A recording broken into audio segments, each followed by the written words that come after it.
ফজরের নামাজের পর না ঘুমিয়ে 3টি আমল করুন, আপনার সম্পদের অভাব হবে না। নবীজি ইসলাম নিজে আমলগুলোর কথা বলে দিয়েছেন।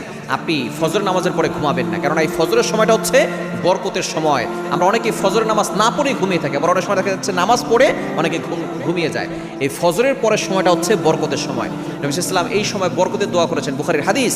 নবী ইসলাম বলেছেন, আল্লাহুম্মা বারিক লি উম্মতি ফি বুকুরিহা, আয় আল্লাহ আমার উম্মতের সকালটা তুমি বরকতময় করে দাও। আল্লাহ তাআলা সেটা কবুল করে নিয়েছেন।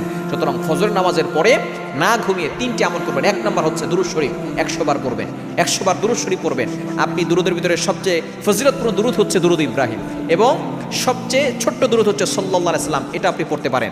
আপনি সাল্লাল্লাহু আলাইহি সাল্লাম এটাও আপনি 100 বার পড়তে পারেন, কারণ দুরূদের ব্যাপারে আল্লাহ তাআলা নিজে বলে দিয়েছেন। কোরআন খোলেন 22 নম্বর পারার 5 নম্বর পৃষ্ঠা 4-5 নম্বর লাইন, সূরা আহজাবের 56 নম্বর আয়াত, ইয়া আইয়ুহাল্লাযীনা আমানু সাল্লু আলাইহি ওয়া সাল্লিমু তাসলিমা, তোমরা নবীর প্রতি দুরূদ পাঠ করো। এজন্য 1 নম্বর হচ্ছে দুরূদ শরীফ 100 বার পড়বেন। দ্বিতীয় নাম্বার হচ্ছে